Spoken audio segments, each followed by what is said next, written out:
Um passarinho para voar precisa de duas asas. Você nunca vai encontrar um passarinho voando com uma asa só. O indivíduo, para ser bem sucedido na vida, ele tem que aprender a trabalhar com os dois lados do cérebro. Tudo aquilo que você concentra, aumenta. É assim que o cérebro funciona. Se você se concentrar nos seus problemas, eles vão aumentar. Se você se concentrar na solução dos seus problemas, a solução aumenta. Nós também temos os nossos termostatos. Você tem um termostato para dinheiro. É como se tivesse escrito em letra invisível na sua testa quanto que você vale por ano. É isso que você está ganhando.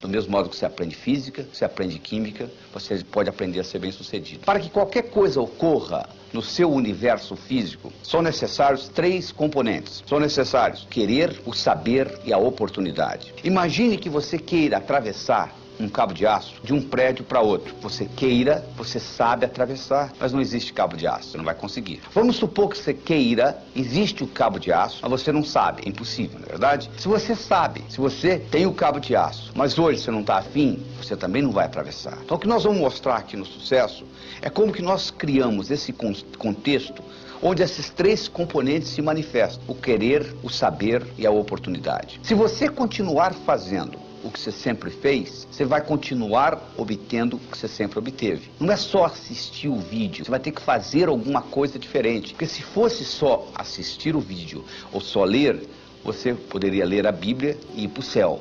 Não é bem assim, não é verdade? Então o que nós vamos exigir aqui é que você assista o vídeo. Você vai ter que assistir esse vídeo várias vezes, porque repetição é a mãe do aprendizado. Como é que você aprendeu a andar? Você levantou, caiu, levantou, caiu, até que um dia você andou, não é verdade? Você não aprendeu da noite por dia. Sucesso também, nós não conseguimos aprender da noite por dia.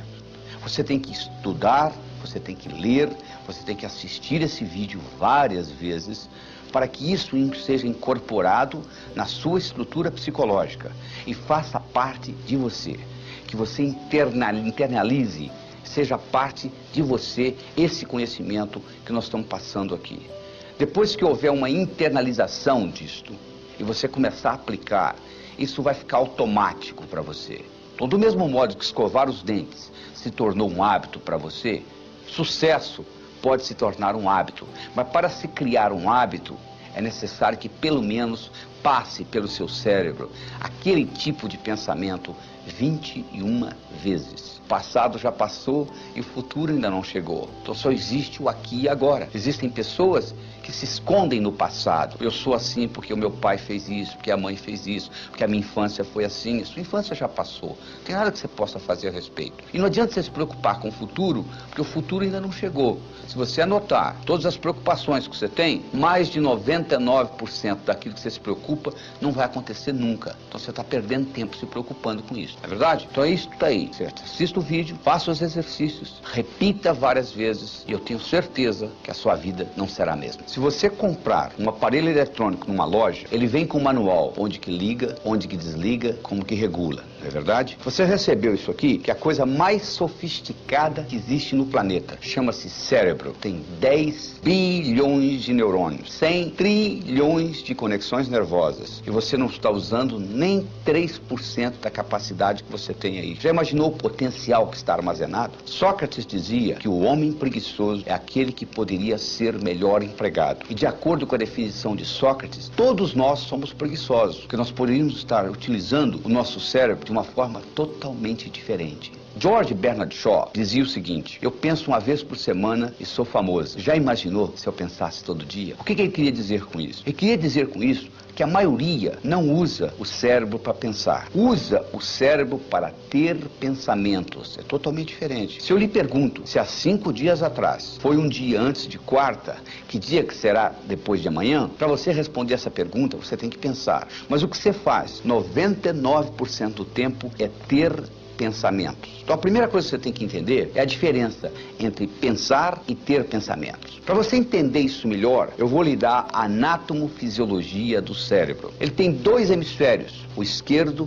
e o direito. O esquerdo armazena a razão, o direito armazena a emoção. Esses hemisférios, eles têm funções distintas. O esquerdo é digital, o direito é analógico. O esquerdo é analítico, o direito é sintético. O esquerdo pensa em preto e branco, o direito pensa em colorido. O esquerdo é detalhista, o direito é global. Você, por exemplo, tem um indivíduo que é muito cérebro esquerdo. Ele se preocupa com detalhe, mas ele não vê o todo. Ele consegue ver a árvore muito bem, mas ele não consegue ver a floresta. O indivíduo que é cérebro direito, predominantemente, ele já faz o contrário. Ele consegue ver o todo, mas ele não consegue ver o detalhe. Ele consegue ver a floresta, mas ele não consegue ver a árvore. Então o que nós estamos fazendo aqui? Nós temos que fazer um equilíbrio entre o cérebro esquerdo e o direito, entre a razão e a emoção. Todas as vezes que houver uma incongruência, uma discrepância entre o cérebro esquerdo e o cérebro direito, você paga um preço. Se você disser assim, cérebro esquerdo, eu vou roubar um banco, e o cérebro direito, a emoção disser, não faça isso não que é antiético, e você vai e rouba o banco, 10 anos depois você aparece com câncer, o que aconteceu? Houve uma incongruência, houve um conflito entre a parte esquerda e a parte direita do seu cérebro, houve uma depressão do seu sistema imunológico, e com isto você sofre um câncer 10 anos depois. Além disto, se você aprende a integrar esses dois lados do cérebro,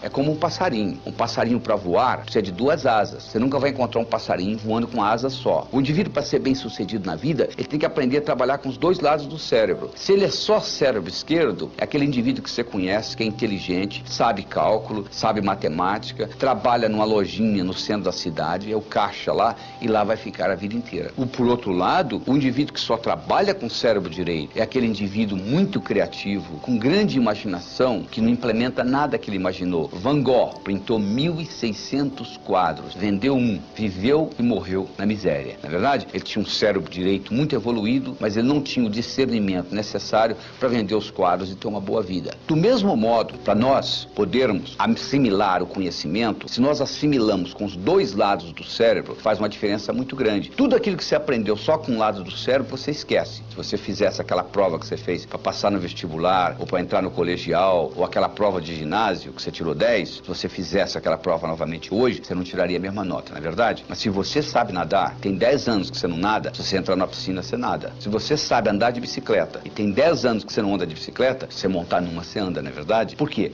Andar de bicicleta, nadar, você aprendeu com os dois lados do cérebro. E aquilo que você fez lá na escola, você aprendeu com um lado só do cérebro. Por isso que você esqueceu. Então o que você faz? Você passa a vida inteira aprendendo, esquecendo, aprendendo, esquecendo, aprendendo, esquecendo. Mas mesmo assim, aprendendo e esquecendo, você está melhor do que aquele indivíduo que não aprendeu, não é verdade? Porque o conhecimento você esqueceu, mas sobrou alguma coisa. Sabe o que sobrou? A sua habilidade de pensar. Como é que você usa o seu cérebro para melhorar o seu discernimento, para você poder fazer decisões de uma forma melhor. Tem gente que tem dificuldade para fazer decisões. O indivíduo não consegue decidir entre uma coisa e outra. É como se uma parte do cérebro queria uma coisa, outra parte do cérebro queria outra. E ele acaba não decidindo por nenhuma das duas. E isso é muito importante se aprender na vida, porque a sua vida você está fazendo constantes decisões. E outra coisa importante que você tem que entender como o cérebro funciona, existe uma lei universal chamada lei do aumento. Tudo aquilo que você concentra, aumenta. É assim que o cérebro funciona. Se você se concentrar nos seus problemas, eles vão aumentar. Se você se concentrar na solução dos seus problemas, a solução aumenta. Então é muito importante você focalizar onde você quer gastar a sua energia.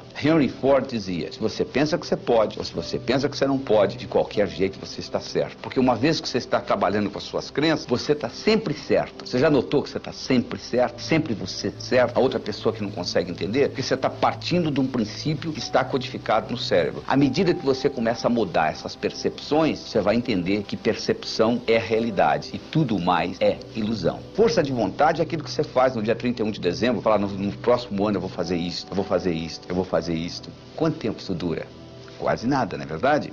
Agora, se você está automotivado, a história é totalmente diferente. Você vai fazer acontecer. É isso que nós vamos provocar aqui. Nós vamos provocar uma automotivação para o sucesso. Existiu nos Estados Unidos um indivíduo chamado Andrew Carnegie. O Andrew Carnegie era na época dele o que o Bill Gates é hoje. O que o Bill Gates é para a era da informação, Andrew Carnegie foi para a era da industrial. O Andrew Carnegie era tão rico que ele deixou o dinheiro para construir o Carnegie Hall em Nova York. Ele deixou o dinheiro para construir a Carnegie Mellon University nos Estados Unidos. E o senhor Andrew Carnegie, um dia, num momento de reflexão, ele teve um insight. Ele disse, eu vou deixar muito dinheiro para o mundo, como de fato ele deixou. Mas eu gostaria de deixar para o mundo mais mais do que dinheiro. Eu gostaria de deixar essa habilidade que eu tenho, que tudo que eu coloco a mão vira ouro. Então ele resolveu criar a chamada ciência do sucesso, o que faz um indivíduo bem-sucedido. Como ele era um indivíduo muito ocupado e não tinha tempo para fazê-lo, ele contratou alguém que o fizesse. Ele saiu procurando alguém. Uma noite, numa festa, ele conheceu um jovem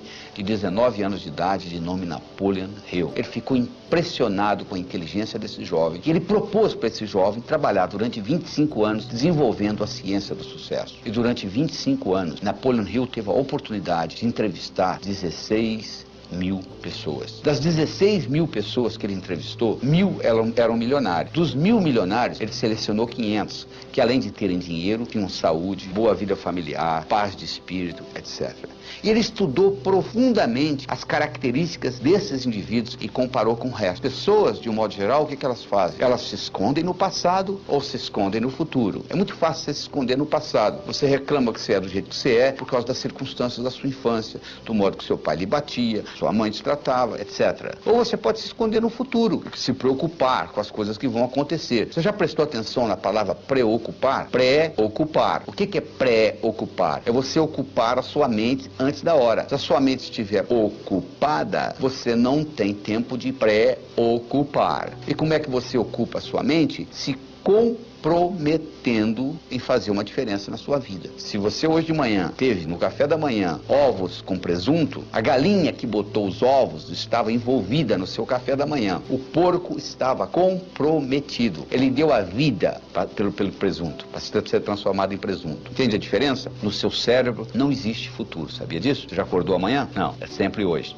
Exatamente isso. Se você não gosta de você, o mundo não vai gostar de você. O seu desempenho, tanto pessoal quanto profissional, nunca será maior do que a sua autoimagem. Como melhorar a sua autoimagem? Como melhorar a sua autoestima? Até a idade, 8 anos, você recebeu aproximadamente 100 mil não. Não faça isso, não faça aquilo, não faça aquilo. Crianças com 4 anos de idade, microgravadores colocados na orelha para escutar, gravar o que elas escutam em 24 horas, para cada elogio, elas receberam 9 repreensões. Então o que acontece? A sua autoestima que nasceu direitinho, ela começa a ser lesada. Você tem que continuar vivendo. Então, como mecanismo de compensação, você faz compensações e que leva a deformações. Conclusão, você passa a ter 2 personalidades. Uma que você apresenta para os outros e a outra que é a sua lá, que você não quer mostrar para ninguém. Você gasta uma energia vital enorme tentando separar uma da outra. E isso tudo é codificado linguisticamente. E existe uma conversa dentro da sua cabeça o tempo todo, chamado self-talk, que determina isso. E eu vou lhe provar isso agora. Imagine a seguinte situação. Imagine que eu colocasse aí onde você está assistindo esse vídeo, uma tábua de 40 centímetros de largura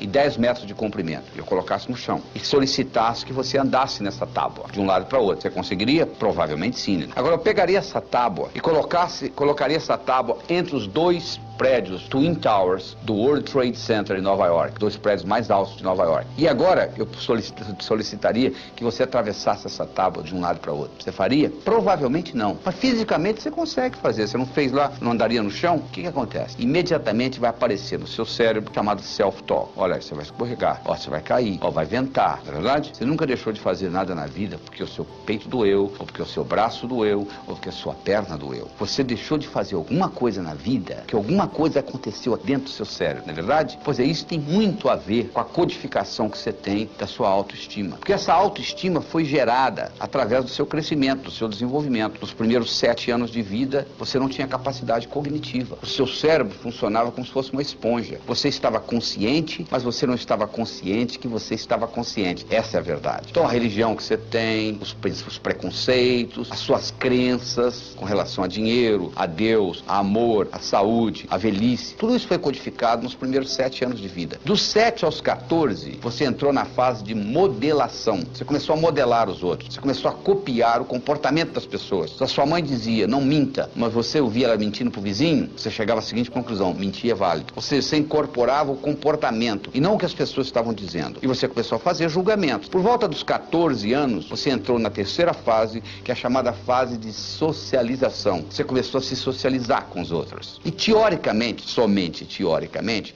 você completou isso por volta dos 21 anos. Eu digo teoricamente porque eu encontro pessoas com 50 anos de idade que ainda não saíram de casa emocionalmente. O pai já morreu, a mãe mora a 2.000 quilômetros de distância, mas a pessoa ainda não saiu de casa emocionalmente. Então nós temos que voltar lá e reestruturar essa criança, que nunca tem mais do que 7 anos de idade. Como que isso foi estruturado neurofisiologicamente? Do seguinte modo, na base do seu cérebro, você tem uma estrutura chamada substância reticular ativadora ascendente, que é abastecida pelo saldo exergônico do bioquimismo celular. Estou falando difícil. O que é isso? Significa que se eu levanto a mão, eu libero mais energia do que é necessária para levantar a mão. Parte dessa energia vai pelo sistema nervoso e ativa essa substância que ativa o cérebro. Então o seu cérebro se mantém acordado graças à substância reticular ativadora ascendente. A segunda função da substância reticular ativadora ascendente é funcionar como se fosse uma secretária executiva do seu cérebro. O seu cérebro não pode prestar atenção em mais do que 5 a 9 coisas de cada vez. Você não estava prestando atenção no dedão do seu pé direito, até que eu falei, nem tampouco na ponta do seu nariz, nem no lóbulo da orelha esquerda, e assim por diante. Porque você não pode prestar atenção em tudo isso, no que eu estou falando, na temperatura da sala. Opa, peraí, tem que ter uma prioridade. E a substância reticular ativadora ascendente estabelece essa prioridade. Quem estabelece para ela? O cérebro. O cérebro diz, ó, isso é importante, eu quero ver, isso não é importante, eu não quero ver. Então as suas crenças foram codificadas e o cérebro diz para a substância reticular, é isso aí. Então imagina uma menina com 12 anos de idade abusada sexualmente. Ela chega à seguinte conclusão, homem não presta. O cérebro dela diz para a substância reticular, então se você encontrar um homem que não presta, eu quero saber. Quando você encontrar um que não presta, eu não quero ver. E daí para frente, o que é que ela vai encontrar na vida? Homens que não prestam. Então com isso se perpetua. E você então passa a ter a sua vivência de acordo com as suas crenças, de acordo com a sua autoestima. Tá entendendo como a coisa funciona? Se você quiser mudar a sua vida, você tem que começar mudando a sua autoestima, mudando a sua percepção, você muda a sua realidade. Coisas são óbvias, não é verdade? Mas o óbvio só é óbvio para a mente preparada. Então nós temos que preparar essa mente, e como que nós preparamos? Mudando essa janela, mudando a sua percepção. Sabe como é que eles treinam o elefante? Eles pegam uma corda, amarram no elefante, amarram numa árvore. Ele tenta sair e não consegue, tenta sair e não consegue. Ele desiste. Isso quando ele é bebê. Aí ele cresce pensando que ele está amarrado numa árvore. Quando ele já é adulto, o palhaço amarra uma corda nele, amarra na perna do tamborete da cadeira lá, ele continua pensando que está amarrado numa árvore. Nós podemos fazer a mesma coisa com pulgas.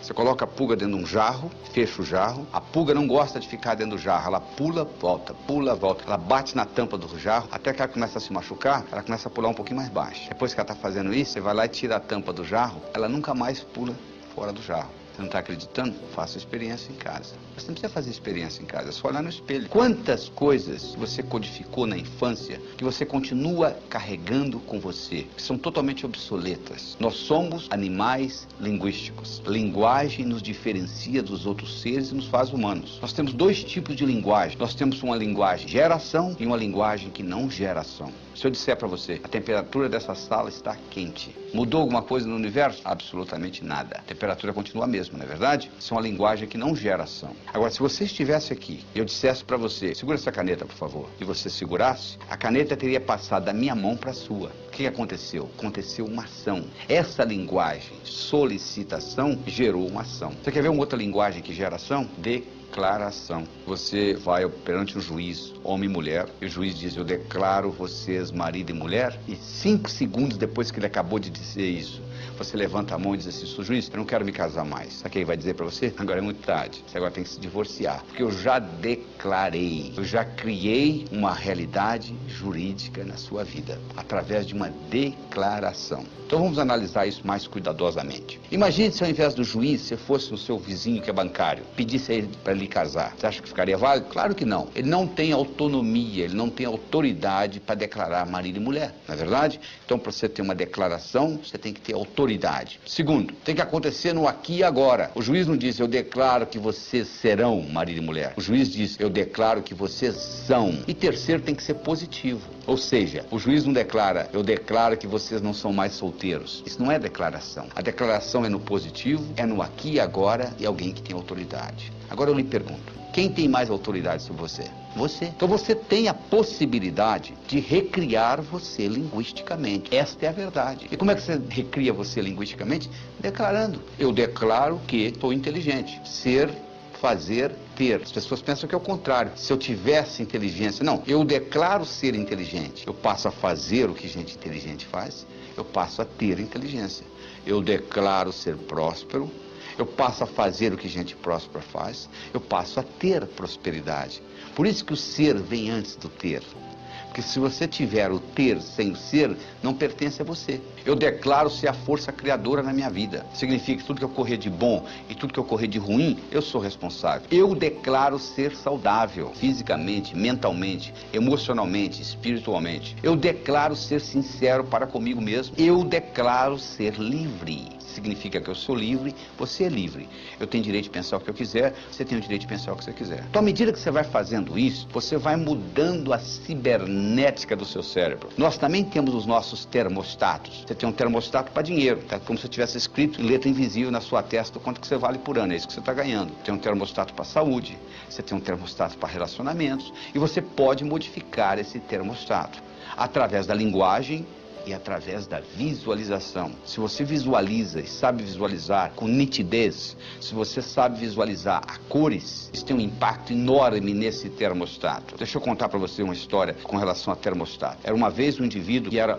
o melhor corretor de imóveis que você poderia encontrar. Ele só ganhava $30 mil por ano. Nos Estados Unidos isso não é muita coisa. Um dia ele foi hipnotizado. Durante a sessão hipnótica descobriu-se que quando ele tinha 7 anos de idade o pai dele tinha morrido e a companhia para a qual o pai trabalhava tinha dado uma cerimônia e tinha convidado dele e a mãe, tinha havido um discurso quanto o pai dele tinha sido honesto, trabalhador, dedicado, etc, etc, etc, e foi dado à mãe um envelope que era o seguro de vida do pai, que ela abriu o envelope, tirou o cheque, $30 mil, e ele com 7 anos de idade olhou e concluiu: um indivíduo honesto, trabalhador, dedicado, vale $30 mil por ano, ele concluiu. Trazido de volta da sessão hipnótica e trabalhado com essa tecnologia que eu estou trabalhando com você aqui agora nesse vídeo, esse indivíduo na semana seguinte dobrou o que ele ganhava, na semana seguinte ele triplicou, na semana seguinte ele quadruplicou. Um ano depois, ele ganhava $1 milhão por ano, fazendo o que ele sempre soube fazer, levantando a mesma hora que ele sempre levantou, indo dormir a mesma hora que ele sempre foi dormir. Sabe o que mudou? O termostato dele. Essa que é a diferença que faz a diferença.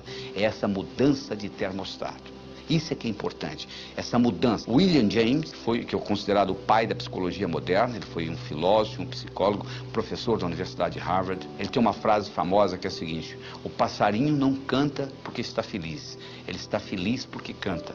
Porque uma vez foi perguntado ao Dr. James: Dr. James, na sua opinião, qual foi a descoberta mais importante no campo do desenvolvimento humano nos últimos 100 anos? Ele disse: na minha opinião, foi que antes pensava-se que para você fazer, você tinha que sentir primeiro. Agora nós sabemos que o contrário também é verdadeiro. Você começa a agir e o sentimento aparece. Então não fique esperando que o sentimento apareça para você começar a executar. Comece a executar, que o seu termostato vai mudar. Você começa a modificar isso e o termostato modifica.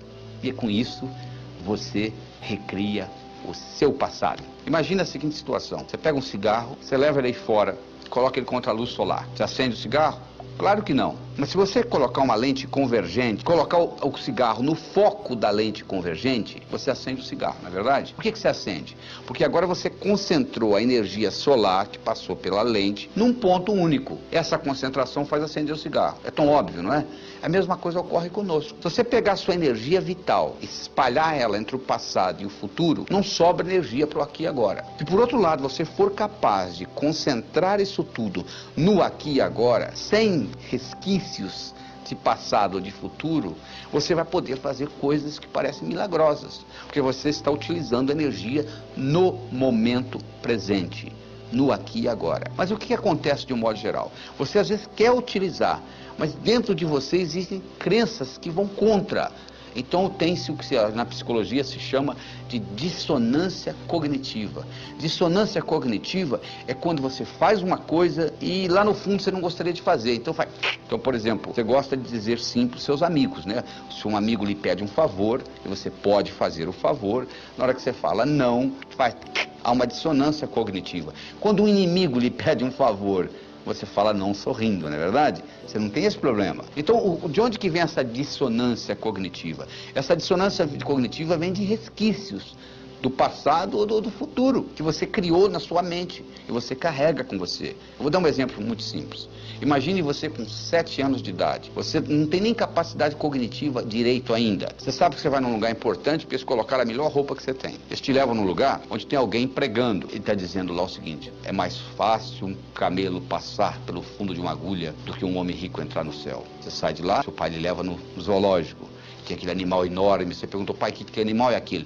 Aquilo ali, meu filho, minha filha, aquilo ali é um camelo. Você chega em casa, você pega a agulha de costura da sua mãe e você lembra do que foi dito.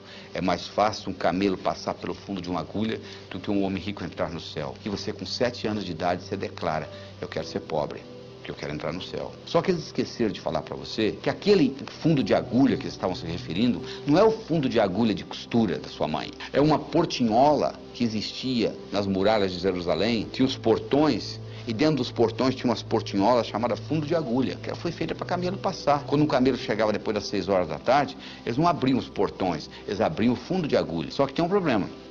Para o camelo passar pelo fundo de agulha, ele tem que primeiro passar de joelho, o que não é muito difícil para camelo. E segundo, ele tem que passar descarregado, tem que tirar a carga dele. É a mesma história. Para você entrar no reino dos céus, você tem que entrar humildemente. E você não vai levar seus bens materiais, não é verdade? Caixão não tem gaveta. Mas entre isso e você não entrar no céu é bem diferente. Mas se você criou esta crença, e agora você está no aqui e agora, trazendo essa crença com você, quando você começa a ganhar dinheiro, começa a ver o que eu chamei de dissonância cognitiva, porque você tem agora 2 crenças, uma que você quer ganhar dinheiro e outra que gente rica não entra no céu.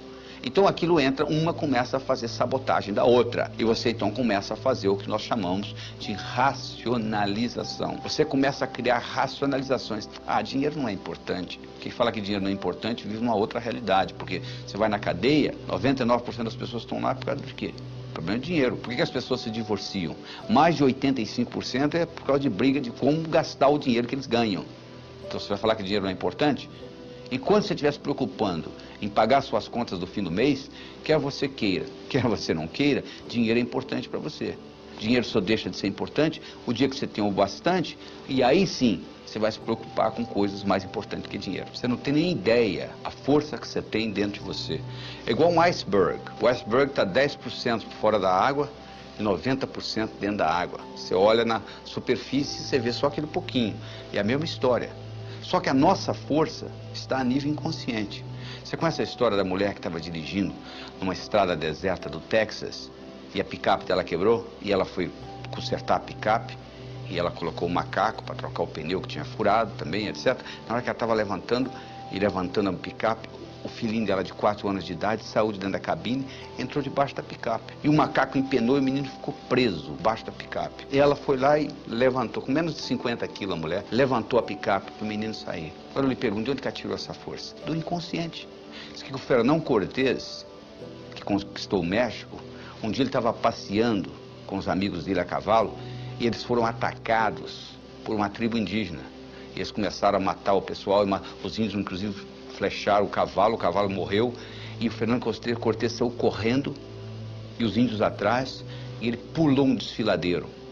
Eles pegaram essa distância que o Fernando Cortés pulou, com toda aquela armadura dele, levaram para um campo de atletismo americano, e dificilmente um atleta consegue pular aquela distância que o Fernando Cortés pulou com a armadura.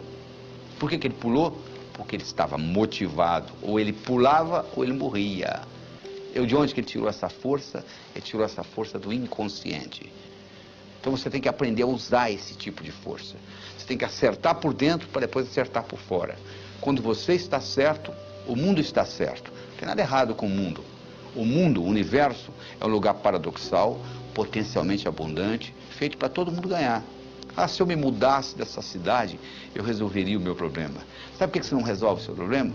Porque quando você muda, você leva você com você. Esse é o problema. Se você pudesse deixar você lá, seria diferente. Mas como você leva você com você, é o que acontece. Então o que você tem que fazer na realidade não é o que São Tomé dizia. São Tomé dizia o seguinte: eu tenho que ver para crer. O nosso trabalho aqui é exatamente o contrário. Você tem que crer para ver. Porque se você tiver que ver para crer, você vai estar sempre comendo poeira de alguém. As grandes descobertas, as grandes invenções do mundo ocorreram exatamente o contrário. Pessoas que acreditaram e manifestaram. Então você tem que mudar esse paradigma, você tem que fazer uma mudança no seu pensamento, você tem que passar a acreditar, porque você só vai ver aquilo que você acredita. Então, para você mudar isso e passar a acreditar em coisas que você não acreditava antes, você tem que mudar o seu modo de pensar. Você tem que começar a excluir coisas da sua vida e você tem que começar a incluir novas coisas. Porque se você não excluir, não tem lugar para incluir com essa história do... Então, o indivíduo às vezes anda com a mente transbordando de conhecimentos inúteis, que você deve excluir. Você tem que mudar as crenças. Você tem que incorporar coisas novas. Você tem que concentrar nas suas qualidades e não nos seus pontos fracos. Então, para você começar a mudar esse processo, para você entrar em contato com essa força dentro de você, você tem que começar a descobrir quais são os seus talentos, quais são as suas qualidades, quais são as 5 principais qualidades que você tem. Você já escreveu alguma vez? Porque é importante não é só você pensar, não. Descobriu-se recentemente o que os antigos já sabiam, que se você escrever, codifica de uma forma muito mais forte no seu cérebro. Então eu recomendo que você faça um exercício de casa, faça uma tarefa de escrever as suas 10 qualidades. Você pode escrever qualidades que você já tem e gostaria de aumentar, ou qualidades que você não tem e gostaria de incorporar. Porque à medida que você faz isso, à medida que você entra em contato com essas suas qualidades, o que vai acontecer é que você vai conhecer cada vez mais essa força que existe dentro de você. E o segredo não é você se comparar com os outros, é você se comparar com você mesmo e acompanhar a sua evolução. Porque se você começa a se comparar com os outros, sempre vai ter alguém mais bonito que você, sempre vai ter alguém mais forte que você, sempre vai ter alguém mais jovem do que você, sempre vai ter alguém mais rico do que você. Então você vai estar sempre frustrado. Agora, se você compara com você mesmo e acompanha a sua evolução, isso serve de estímulo para você continuar evoluindo. Então, além das suas qualidades, eu gostaria de saber dos seus hábitos, quais que você quer excluir, quais que você quer manter e quais novos hábitos que você quer incluir na sua vida, na sua tarefa diária. E lembre-se, algo para se tornar hábito tem que ser feito, pensado, manuseado pelo menos 21 vezes. Então você, para criar um hábito, você tem que pôr energia nisso. E depois desse hábito criado, por exemplo, se você criar o hábito crer para ver, ou seja, eu acredito para manifestar, teste isso na sua vida. Crie alguma coisa e procure manifestá-la. Tudo no universo físico é criado 2 vezes. Primeiro você cria, depois você manifesta. Você entendendo esse processo é fundamental. E lembre-se da história do executivo. Se você está certo, o mundo está certo.